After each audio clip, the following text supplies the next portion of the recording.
Mariners lose the series to the Kansas City Royals, losing game 3 to cap off the series. We just cannot catch a break. Hi, everyone. Welcome to Mariners Daily. How are we doing today? Welcome to the Memorial Day version of Mariners Daily. I've been gone for this past week, and now I'm officially back and better than ever.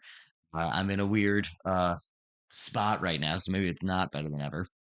And who knows what this microphone sounds like in terms of the acoustics in this room. But either way, hopefully we'll be better than ever soon. I'm going to be back home in a couple of days, so just bear with me here. Let's cover this series here. Losing this series to the Royals, super frustrating. Very poor defense shown throughout this series. Very frustrating. And yeah, very disappointing from this team. Let's get into game 1 here. Game 1 was the lone win. Um, 2-0 win. Didn't feel amazing about this offense. Logan Gilbert looked pretty freaking good though, which was encouraging. J Rod went 2 for 4. Garver went 2 for 4 with a 2-run homer. The clutch 2-run homer that we needed. The only 2 runs that we needed in this game.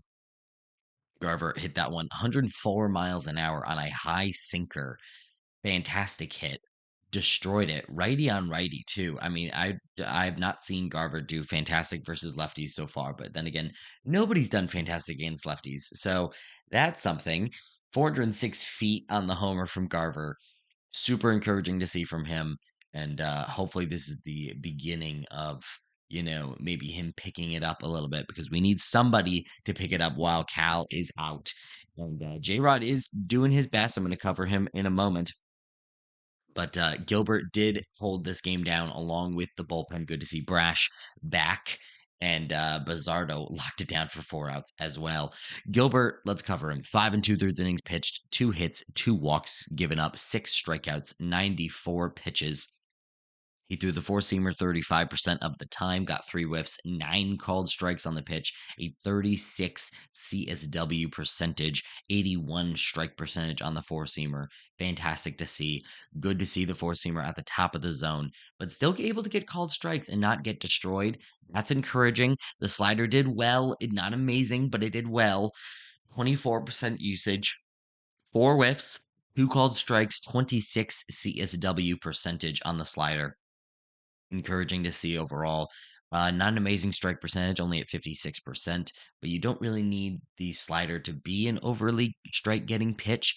And because of his last 2 pitches, actually, that were able to come in clutch. But mainly in this game, you didn't really need the slider to get strikes because the four seamer was always in the zone. I mean, 81 strike percentage on the four seamer is nothing to scoff at. 9 called strikes means that he was getting it, slipping it by the hitters, and they were yeah, not attacking it half as much as we normally see versus Gilbert, especially with him throwing it up in the zone so much. It just looks so big to the hitters that I would think that they would be swinging and either getting whiffs or fouling it off.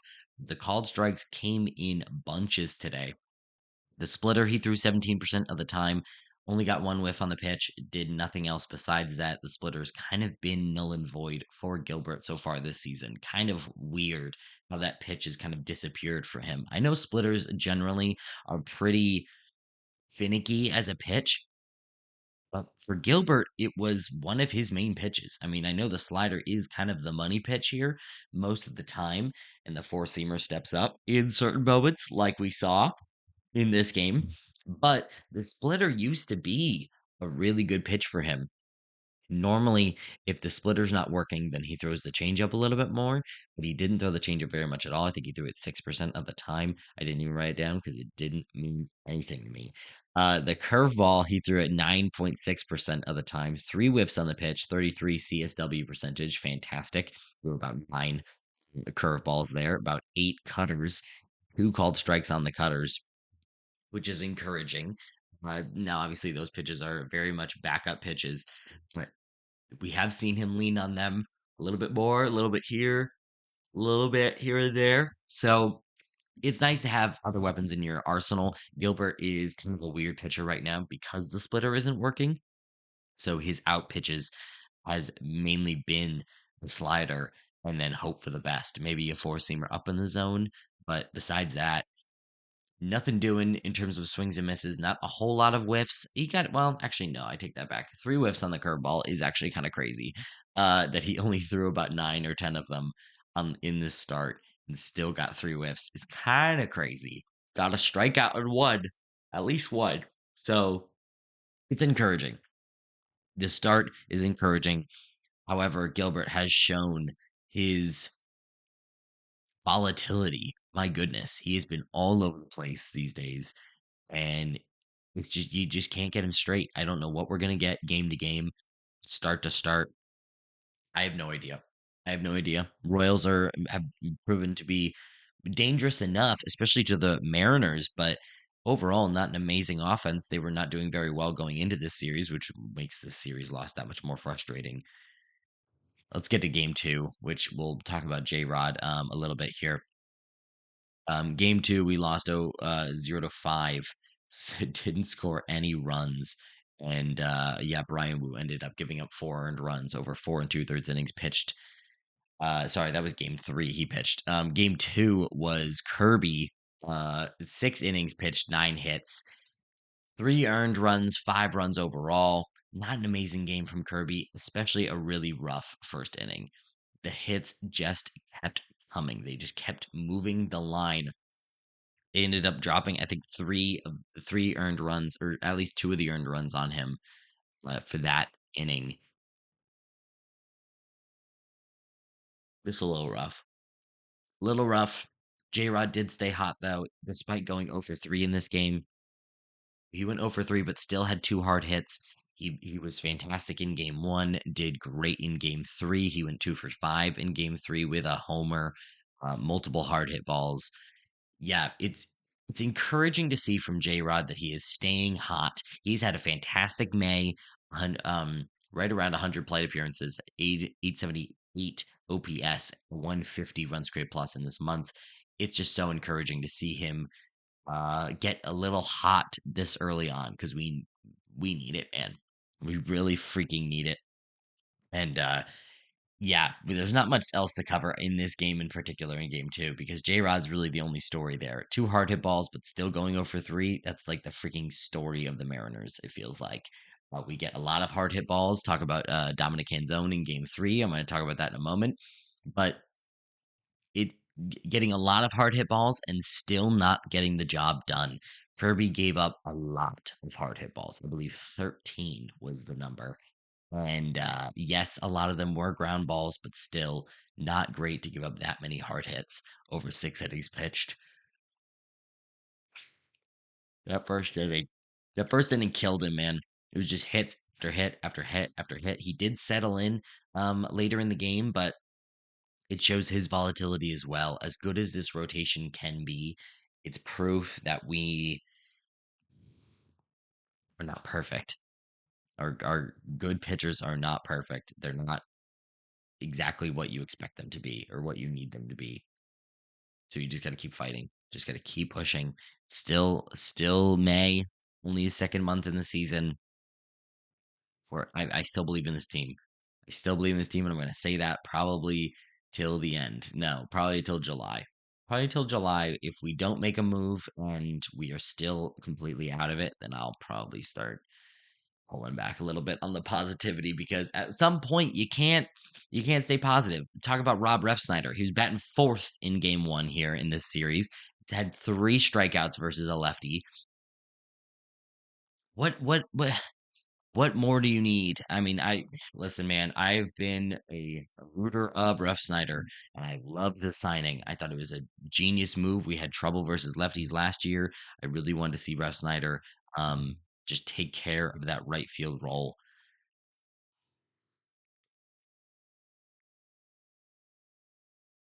Very frustrating.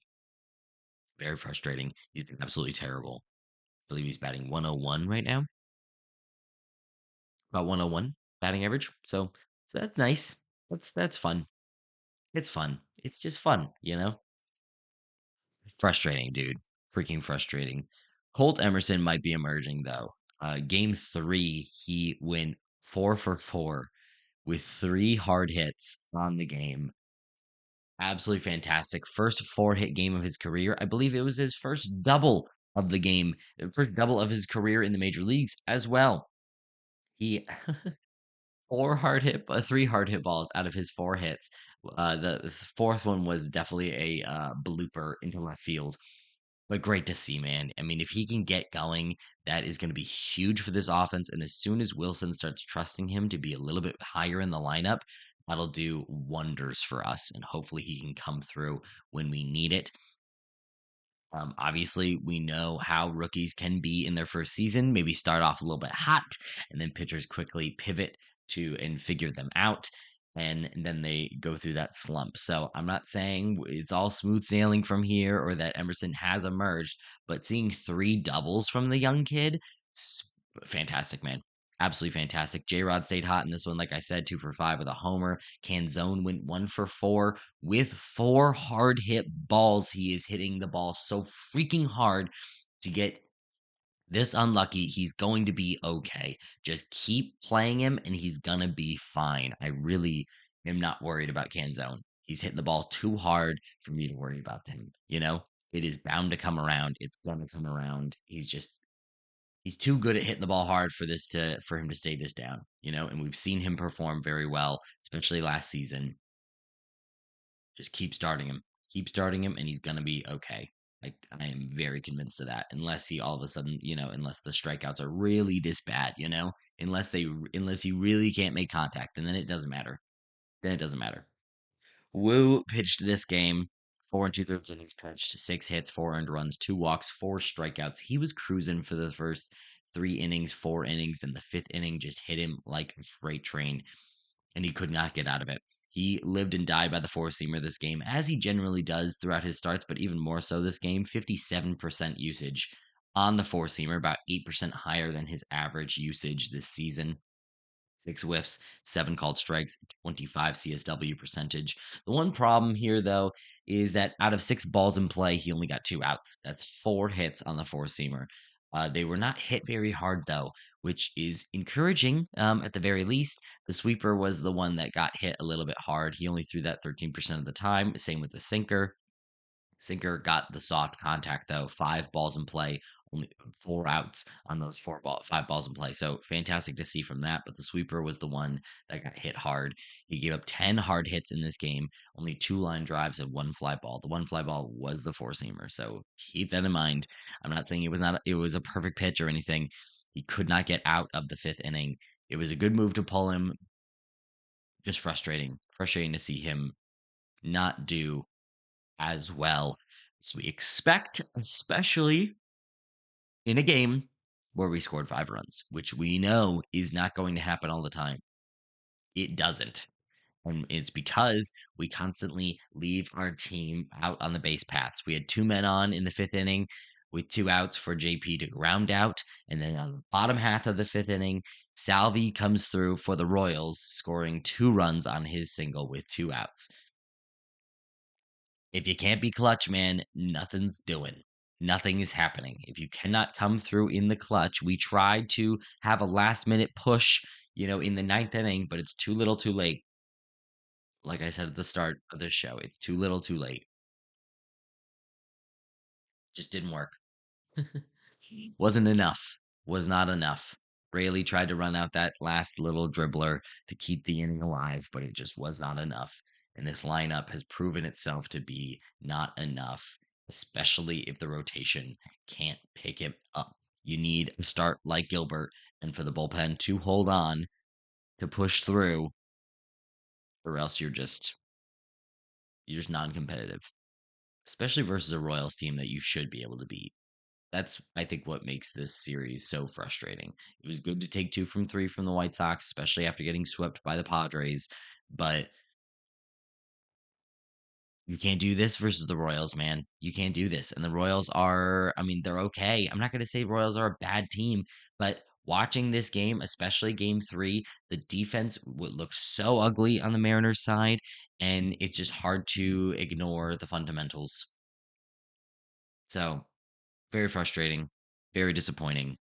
Hopefully, we can get this offense going. I know J Rod's going. Emerson might be getting hot here. Canzone is still hitting the ball hard. There's still some positives, but seeing JP not come through, seeing Randy not come through, we need help. We need help. And the trade deadline is getting closer. And I'm going to be talking about that crap. So freaking subscribe already if you haven't already. Welcome to Mariners Daily. I appreciate you being here. Like I said, I'm back and I'm going to stay. And the sound quality should get better going forward. Thanks so much for watching, guys. I'll see you back tomorrow. Have a good one.